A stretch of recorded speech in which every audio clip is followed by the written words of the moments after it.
So you can see for each column. Now we have divided it based on a text data, right? Q1, Q2 text, they were string, they're not numbers. But we can still bring things which have got similar together and then do statistical analysis on that. So Q1 could be quarter 1, quarter 2. So now we could do analysis. So now that we have done grouping by text, we can find her quarter में हमारा profit minimum sale कितना था, maximum sale कितना था, and so on. Okay? आपको देखने की जरूरत नहीं है. So, अगर कर सकते हैं. So quite often when you are a financial institution, you want to see पिछले साल के quarter का इस साल के quarter के अनुसार क्या change हुआ है. That's a good question. I will reply this for everyone. So it's a very good question here. Why am I grouping things based on quarters? Now remember yesterday we started talking कि data में seasonality हो सकती है, right? तो पिछले साल कितने ठंडा पड़ा compared to इस साल के. So if I'm in January and I want to know the temperature data, I'm not comparing it to December. I'm comparing it to last year January or the year before that. So banks quite often operate in quarter domains. This quarter, how did I perform compared to previous quarter? And how did I perform compared to the quarter last year? Right? And इसलिए हम ये analysis कर रहे हैं. So you have got min max per quarter. Okay? Good.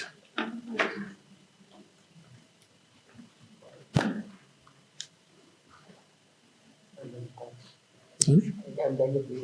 Good. Carry on. What about you? So next काम कर रहा है. Good, brilliant. So I think everyone has got it running. What about you there? मेरी आंखें तेज नहीं हुई है, but I can see there is a column. There are some numbers in the column, so I will believe you for it.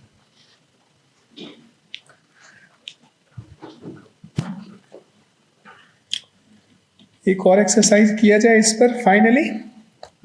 So the other thing which we might be interested in is where we are making profit or loss, or to be able to search in this big sequence of numbers with different criteria. Okay. So very simple. We'll just create a new data set. This again a random, or actually we can use the same one rather than creating a new one. Let's use the same thing. Okay.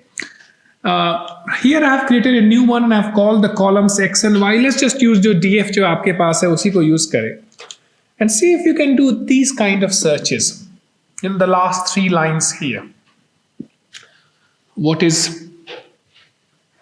So let's take any 2 columns and see if you can search together. What are the columns which are higher? So there are 2 things which we might be interested in.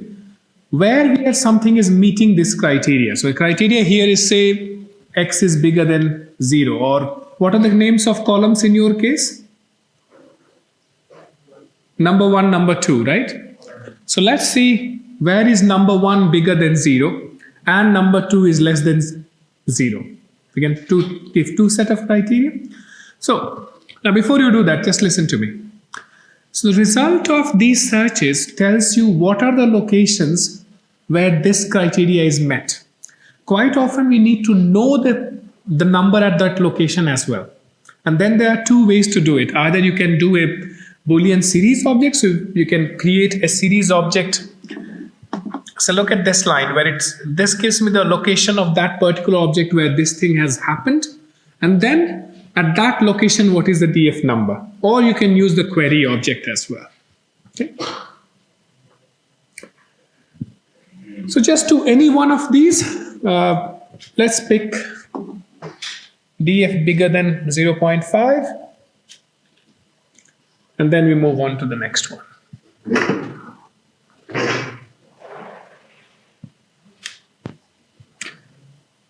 So let's write DF of number 1 bigger than 0.5 and it should give you all the locations where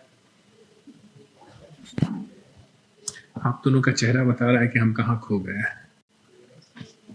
तो आप लोग मुझे क्यों नहीं बुला रहे हैं? कोलाडो नहीं काम कर रहा है, इसलिए तो मैं कह रहा था कंप्यूटर पे काम करने को. Anyway, let's see you. आप फिर से शुरू कर रहे हैं क्या? Okay. Can I have a look? Can I bring it here? Can I take your computer? No, नहीं आप बैठो रहो, computer move कर जाएगा. So group ही नहीं है मैडम, group by है.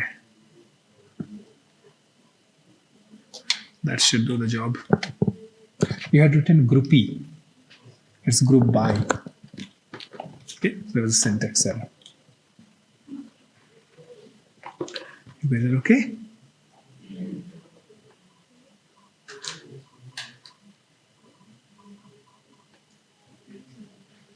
Okay. So this was just a test of what can be done.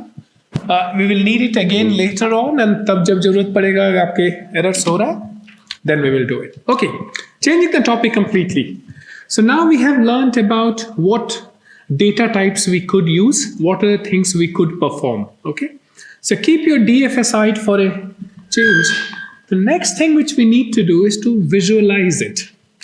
क्योंकि remember जब हम लोग just sequence of numbers बताए, they were not interesting. The moment you got your bar chart, that started looking much more fun. It was still a random number sequence, but bar chart and the graphic visualization looked of much fun. So now Python does provide a number of different approaches. कोई दरवाजा बंद कर देगा, please.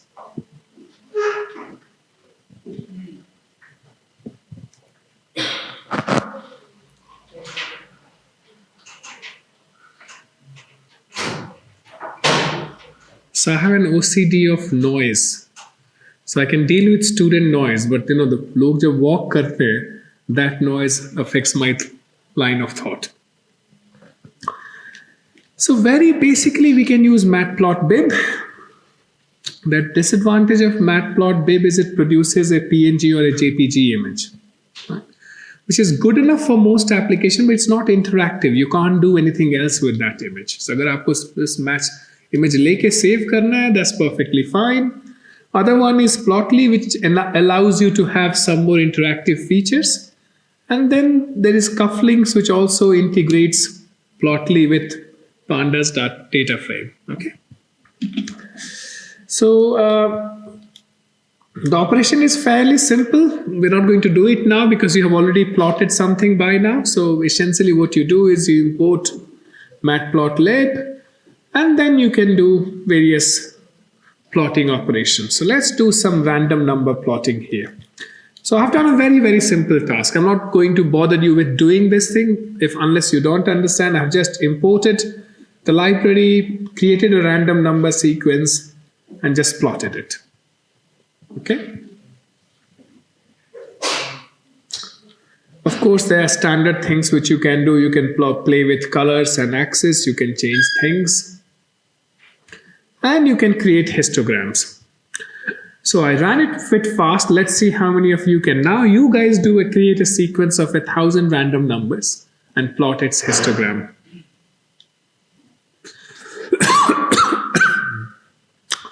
Or you already have your DF. See if you can do a histogram of DF. Other option, either create a series of 1,000 numbers and plot this histogram. And you can import these two here. So import map. Excuse me.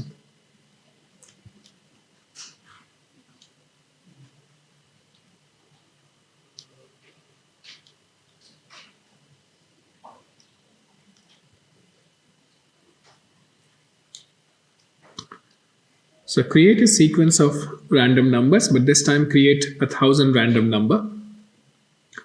And just plot its histogram.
May I?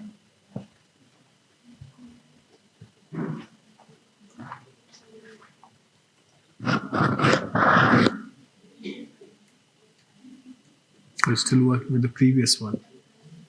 नहीं आप matplotlib use कर रही हैं. Fair enough. What are you up to?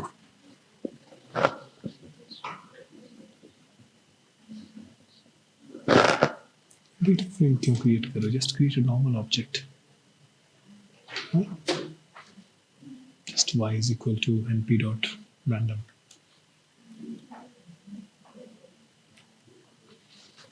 We can deal with data frames as well, but I want to keep things a bit simple now. Okay.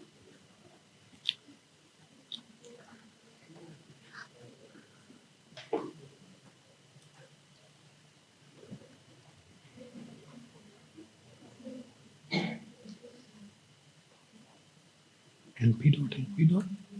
Wait. This is where we're doing a mistake. So आप सब कुछ type कर रही हैं, right? It automatically gives you. So just write few and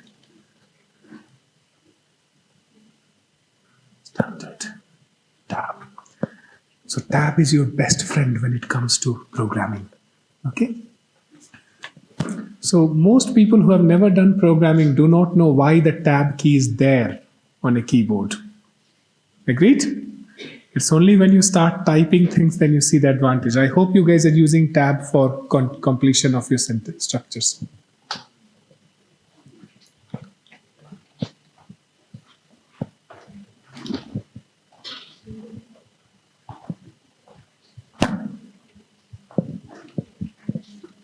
Working? Okay, now plot the histogram. So plt.hist. Good, nice histogram. Okay. What about you guys? You have just plotted a number, now plot its histogram. So what is histogram? Have you come across them? Class 10th में तो पढ़ाए होंगे लोग. What about you? Oh, but there are too many seeds. So reduce the number of bins. So ये छोटे-छोटे bins में divide कर रहा है, right? Let's just have 3 or 4 or 5 bins. Okay?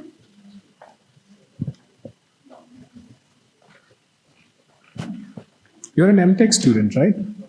You know, okay. Fine, then I will look at yours. MTech वालों को नहीं बताऊँ. Okay? So now you have just plotted random. So what kind of random number did we select?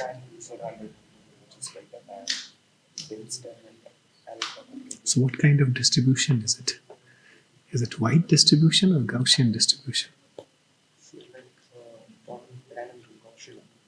So increase the number of elements there, the number of elements, and then see whether it's a, not the seed.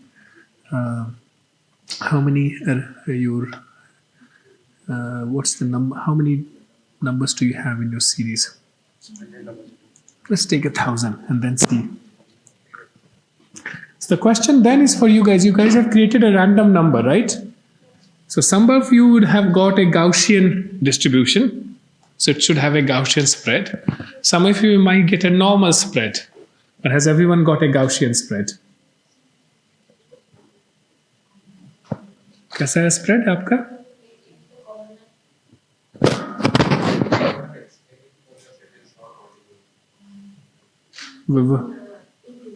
In YouTube, it's not audible. You are here, right?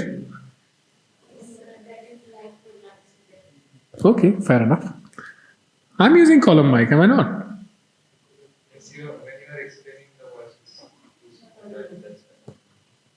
Okay. I hope I'm using the mic. Is it okay now? And let's see when I come to this person, still okay? Fine. Got a blank screen. But there's no histogram there. So what are your numbers? Are they random numbers or are they the... So show me the number. Show me your X.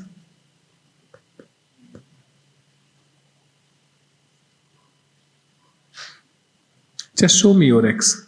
X or Y. What's number? So you have a Y. Just list the numbers to me. नहीं, last line में जाइए. Just go to the last line. Just go to the last. Type Y. That's it. Enter. So these are the numbers which you have. Let me show you how what histogram किसका किया है आपने. आपने histogram X का किया है. What is X? X is the length of Y. So if you do a histogram of a series of uniform same number, it will be a uniform number. Okay? Happy? Good. Now, how many numbers did you take? 100? How many did you guys take? 30. Doesn't look a very good histogram, does it? And that immediately tells us if you're going to do any statistical data processing, we need a large number of numbers. So let's take 1,000 number and then let's see if the histogram looks nice.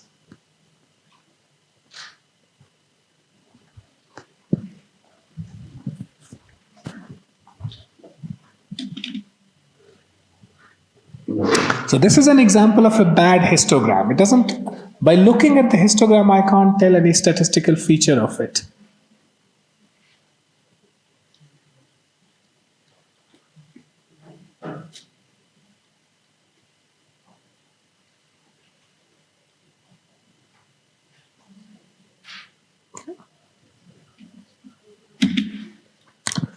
Now here's the beauty. With Matplotlib, you can do quite a lot of 3D type of visualization as well.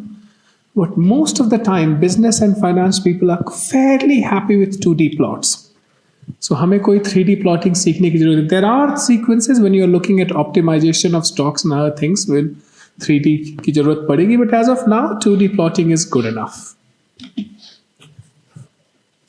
Now, we're not going to do this, but just as a reminder, a lot of financial data is in CSV format, a comma-separated file. Now, it is used, the beauty of CSV file is virtually every operating system can read it. The drawback of it is there is no standard template. So you can put any sort of numbers, any sort of incomplete databases, missing numbers, missing data. So all of these errors also end up in financial data series. To read that, Panda provides you the standard CSV file template. I'm not going to deal into this, but this is there on the slide. So in case we will need to read CSV, which we will need to do in the next exercise, and we can do it rapidly. Now, one criticism which people often do against Python is that it's slow compared to C or C++. Or खासकर university days में it's a classic question to ask why is Python slow. Particularly for data analysis, financial data analysis, one criticism often said is we need loops because we have sequence of numbers and they're different type of numbers. And Python is slower in loops compared to C or C++. Okay. Another drawback is it's an interpreted language, but we can always convert it to a compiled language as well. So that feature is Python provides to us. Now let's look at loops because we'll be using a number of loops in our future as to how we can make loops faster. Okay, and this will also answer the question which we answered right in the beginning. How was NumPy able to do things faster than normal list? Right in the beginning, हमने यही किया था ना? We looked at a random number. We just created a random number, added random numbers, and all of you said NumPy is faster. Okay. So we have already done this thing. We have created a sequence of numbers. There's another way of doing it. Now I have, let's do this anyway. Let's find, because then we would like to compare two different ways of doing the same thing. So if you can create a new series of random numbers in a very simple brute force way of doing it in as a for loop. Okay, we know loops are slow. So as a pure for loop, and then see if you can find the average. So what we have now done is, rather than using the mean function of Python, I've created a function which finds the average of a series of numbers. And then I'm trying to find what is the time taken to do this average numbering.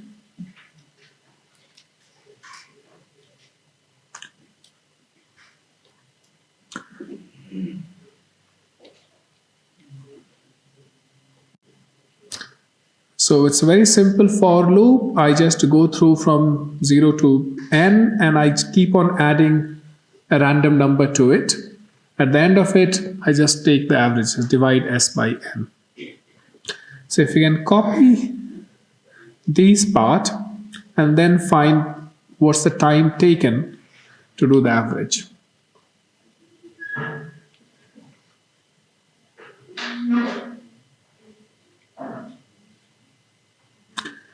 And this we can then do the time it takes for each loop in this module.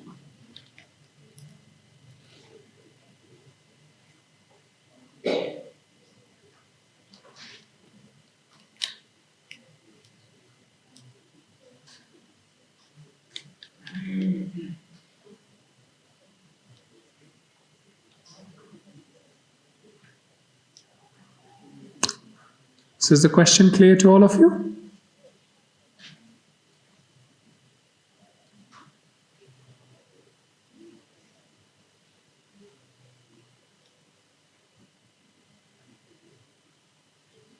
And you will see what we are going to do next. We're next going to create the same sequence using NumPy and then find the time it takes to do that.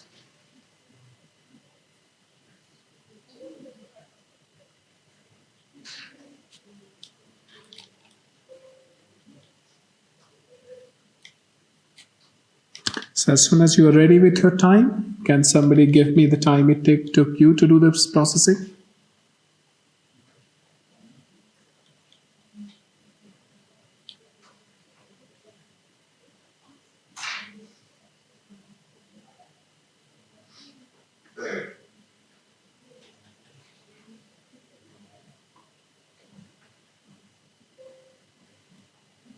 So these are the numbers which I got on my machine. Let's see what numbers you guys get on your machine.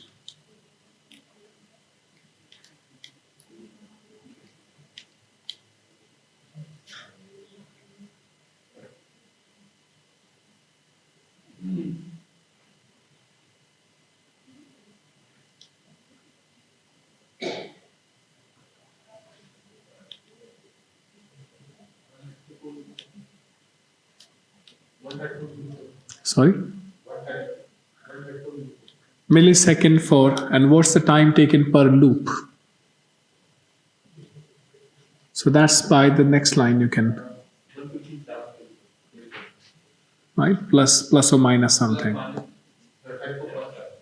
How many numbers are you taking as sequence? 10, okay, 100,000. Okay, good.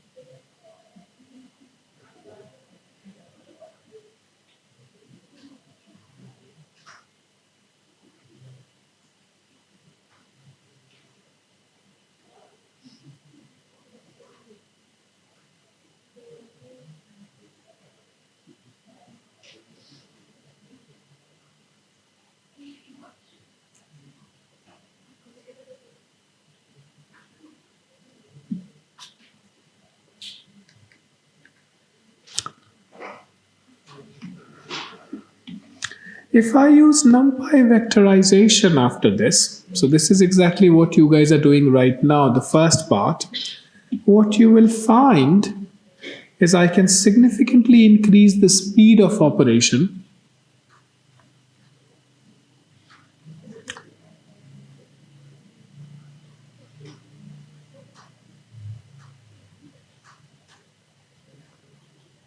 So here I'm adding one at a time. So I'm taking a number, adding another random number to it, and adding another random number to it, and so on and so forth till I reach the end, and then I'm dividing it by the end to find the average.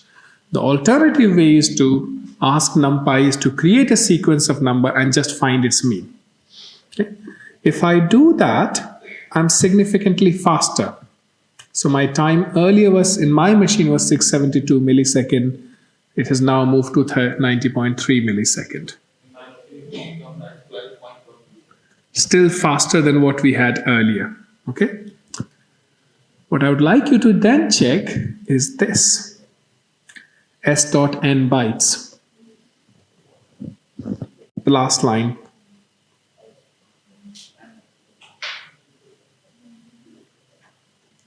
So if we have created a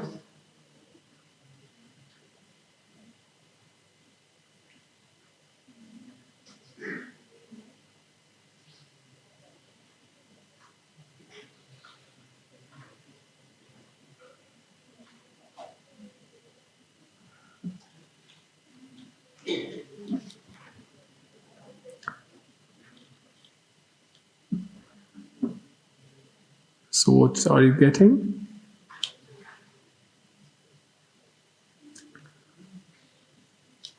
So if you follow with me, what you will find is the area required by NumPy array is significantly larger than the area, the size, the storage area of the simple list. So we get the timing advantage by giving up on storage.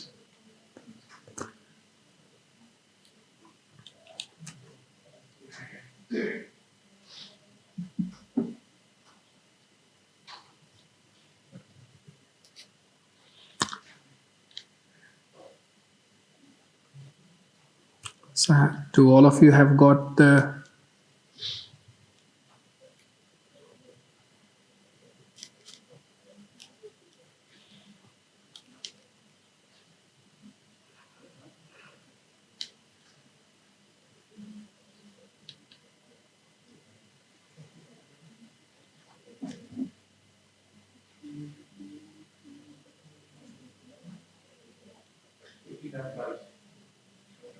right? So we went from 100 lakh numbers to we increase the space requirement. Okay, right. Now this is a problem for us in financial time series. Our time series is already very large. We have got a huge amount of numbers to play with. And if we now further increase the storage requirement, our access will change. And remember yesterday, we were talking about the stumbling block of all our new processing system is the memory fetch, right? Memory and processors, the transmission is not as fast as a processor and memory itself. Now there are alternatives. We can use better packages. We can integrate C with it. There is Python, which tries to make C and Python together. There is Numba. I will give you an example of using Numba. In the first, when we run something with Numba, the first iteration takes time to compile something. So the first iteration is slower. But once you have done the first time, the second time onwards, it becomes fairly fast. So here you can see I've run the same code. The first iteration took me 236 milliseconds. The second iterations onwards, it was fairly faster. So compared to my previous times where I was taking something like 90 milliseconds and I've increased my time performance. The first iteration went up to 230 milliseconds. But from the second iteration onwards, I'm fairly fast. And this is, these are the alternatives which you can play with. Okay. Good. Now let's get a bit more serious. Till now, what we have dealt with are simple random number sequences. We have made them look like financial data, but we know they were not financial data. Okay. We're going to learn a bit about Monte Carlo simulation, which is extensively used. It's a statistical data analysis extensively used in banks or in financial institutions, but also used quite a lot in chip design, the kind of field which I come from. Okay? So we'll take a bit divergent view to look at non-financial business processes. Remember, till now we have been talking about financial business processes. However, those are not the only business processes we need to explore. Now, you guys have come across basic transistor theory in your first year. Right? Phases existed. Now, we have a problem with transistors that in one way we are able to put 1 billion transistors on a chip, but no two transistors are alike. So each transistor behaves differently, slightly differently to its neighboring transistor. Okay. So we see variations on one wafer. So on one wafer we have many transistors. Each transistor is different. But we also see variations from wafer to wafer. So if I make 10,000 chips on one wafer, another 10,000 chips another day, they are also very different. And this is actually part and parcel of nature. Nature does not produce two things of the same time.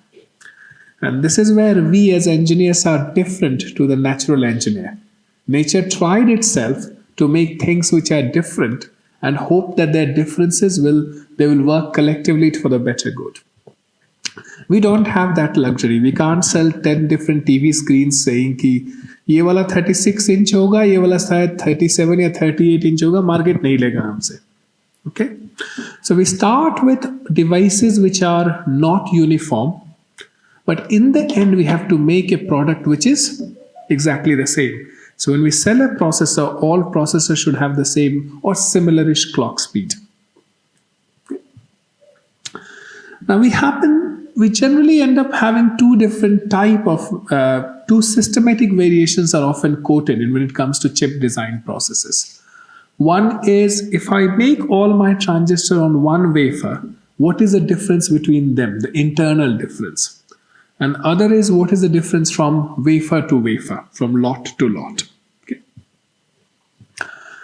Generally speaking, we model both of these as a zero mean Gaussian process.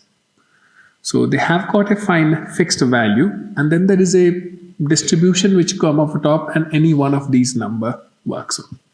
And before we send our chip for fabrication, we undertake Monte Carlo simulation to understand what might be the spread of my output. I know I'm designing something for X performance, a gain of 5. I'm not going to gain a gain of 5. Am I going to get a gain between 4.9 and 5.1, or is it going to be between 2 and 10? This spread is of vital importance to the way I sell my product in the market. So all of you have done first year electrical engineering laboratory, right? You've come across resistors, the very simple, beautiful structures. And the last ring on the resistors talks about their tolerance. So when you make a 10 kilo ohm resistor, you don't get 10 kilo ohm, you get any spread on it. Okay. The smaller the spread, higher is the cost of the device. And it also happens in chip design. We do not get the exact same delay from every inverter or every flip-flop, or exactly same clock speed from every device. But as long as the overall performance is within bounds, within a certain boundary. So say I'm making resistors, and I'm going to sell it as 10% resistors. As long as overall output from all the process sequences within that 10% boundary, I will be happy to live with that. Okay. Now, just to take a very divergent view, just to know a little bit about transistors. So some of you might recall, and we're only interested in metal oxide semiconductor field effect transistors right now. The transistors looked kinda like this. So it's a MOSFET transistor. They are on a P-type substrate, again made of silicon. And in this P-type substrate, we put two N-type doping. The length of the transistor is and then there's a gate structure here, my apology here, is the distance between these two N-type dope. And it could be another type of transistor. This is an N-type transistor we are talking, which forms an N-type channel. So length of the device is the length between this, and the width is how deep it is. Right? So it's a three-dimensional device. And generally, you might have derived these equations in your university days as to what's the equation for the drain current of these transistors. So drain current in saturation comes out to be something like this. It's related to the width and length of the transistor. Okay?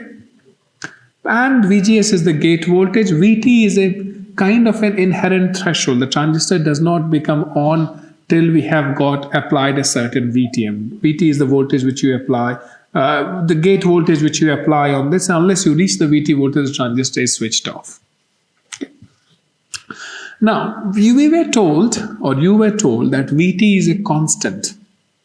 Same here. Once I have made my width and length, they are kind of constant.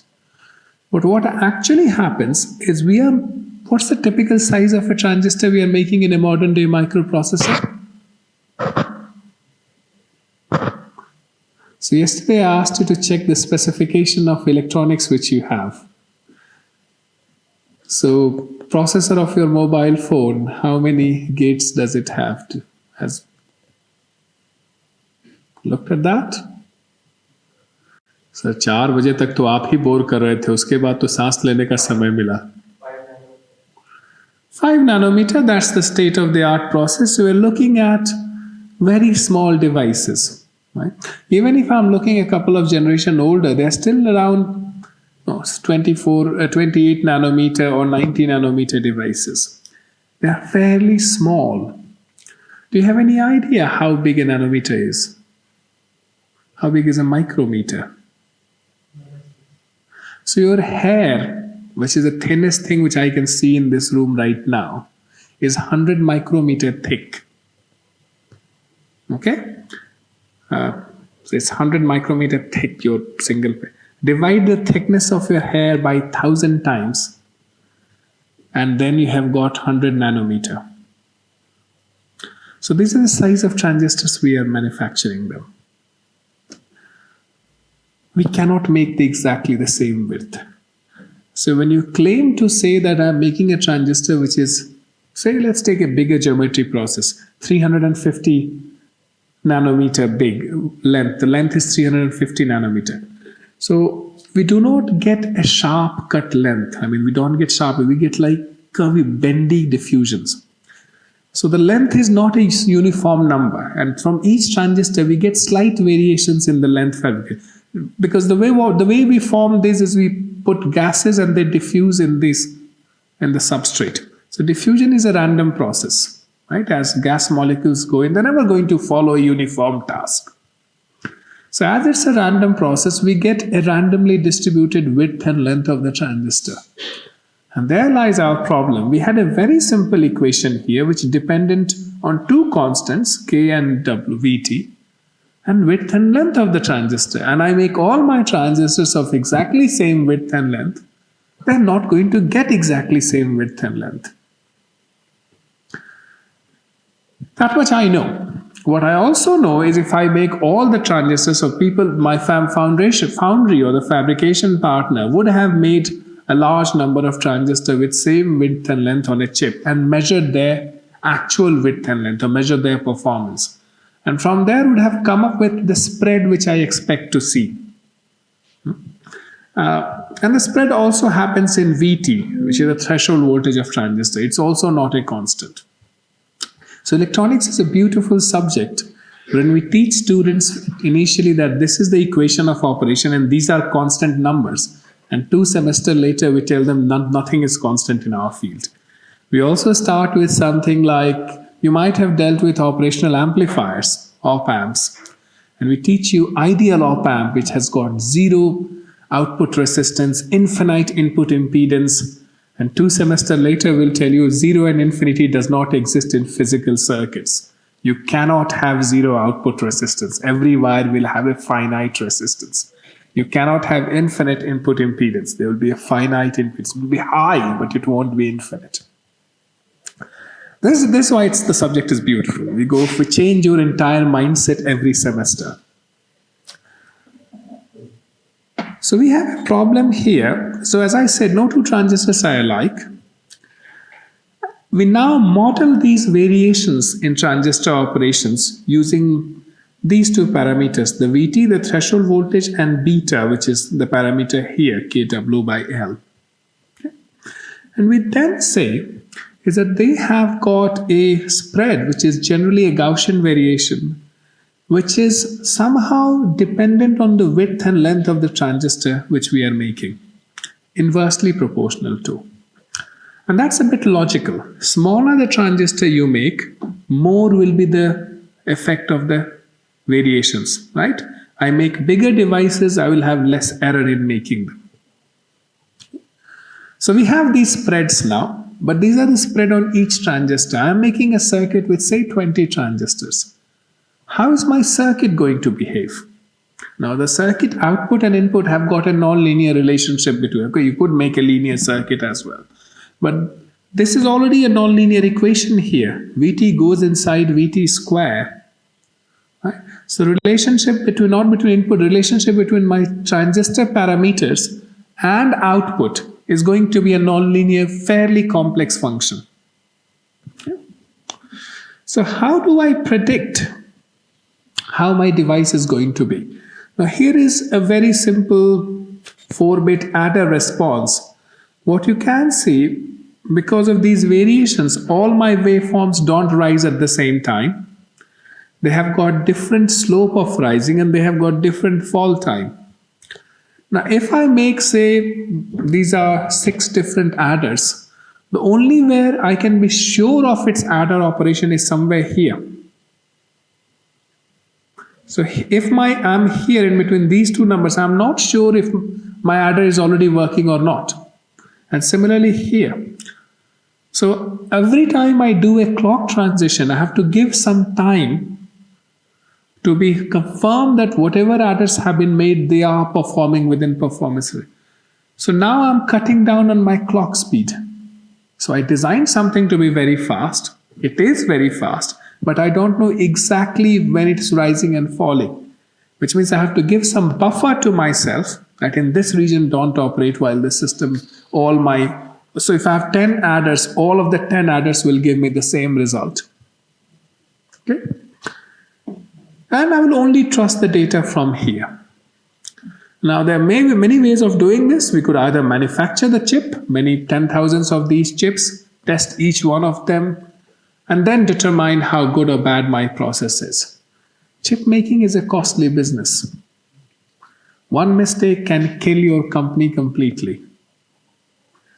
Intel once did an FD for the divide by zero error and it costed them a huge amount of money in the market. I can't afford to take that risk. The electronics market moves very fast. Right? Your mobile phones, transistors, and mobile phone chips virtually every year changes with performance. In a couple of years, each of electronics looks like an ancient electronics. So I don't have the luxury to be manufacturing many different chips and testing each one of them. So what I do is I do Monte Carlo simulations. And the way we do it, so you might have done simple transistor simulation to say, okay, here are the input, this is the output we get. Now we go back and say, okay, each transistor has got a beta and Vt, which we know has a distribution. So say I have 10 transistors, I have 10 VTs, 10 threshold voltages, which could be anywhere from this distribution. I pick each one of them, so each transistor has one number from these distributions. So say that's my distribution, or this is the output distribution, my apologies. But if I have a distribution, in one simulation, I take first transistor to have a VT of say 1 VT, the second transistor to have a second VT, the third transistor to have a third VT. So each transistor gets its own VT. I do the simulation, I get a result. I repeat the same simulation again by changing the VT of each transistor and I get another result. If I do this experiment large number of times, and the large number of times is dependent on the number of input parameters I have, number of time becomes Gaussian or mimics its natural spread, then the output distribution of the result will match the output distribution of the circuits which I will make from these complex circuits. So Monte Carlo simulation helps me understand the spread of my output when the parameters which are operating on my input have a spread of their own and I don't know the exact behavior. Okay. A very good example for doing this is your cameras. So all of you have got cameras with you. And when you try to take a picture of a white object, you do get a white image. So my PhD was on making cameras. So this is a result from my camera. It's a 200 by 100 pixel camera. And this is when I was trying to take image of a uniform object. That's not a uniform image. Right? Okay, I've shown it darkened so that it's visible on a white background. You can see it's noisy, but you can see there's a pattern in the noise. So there's a columnar, there's a row-wise distribution. I mean, the image has been shifted by 90 degrees. So each column has got a noise, and inside this there is a noisy pattern as well. This is what we call as fixed pattern noise. It's not a temporal noise. It does not change from every simulation. It stays on the system. Okay. Each camera on its own have got a different noise. Even though the two cameras have been made in the same process, they will have a different noise. Okay. If you're coming from a computer science background, you might say, okay, fine, the noise remains the same. So basically the noise superimposes itself on every image I take. So why don't I measure this noise and then correct for it? Actually, all of your cameras take at least 2 pictures or do some sort of double sampling. The same scene is sampled 2 times to remove the effect of such noises. Okay, so we don't take a single picture at any one frame, or at least there is a differential operation which is going on. Now, I've told you a lot about use of Monte Carlo in transit. Monte Carlo is also used to understand how my market will behave or how my financial instrument will behave. Now, say I'm trying to buy a stock in the Bombay Stock Exchange or the London Stock Exchange. And I will have a large number of stock portfolios with me. How will my overall financial situation look like in a few years from now? I know each stock could go up and down. So some stocks have got higher volatility. So say, for example, recently, well, oil used to be a stable stock, but thanks to all the wars going on in the world, it is also not become, but it is generally a stable stock because we know people will need oil to buy. Right? So the demand is always there unless electric cars kill them all. Some stocks, for example, technology stocks could be very volatile. They could become very high or they could crash completely. Okay. Some stocks have daily fluctuations or seasonal fluctuations. So say a company which is making orange juice, its stock price is dependent on how good the orange market has been that year. Okay. So I've got...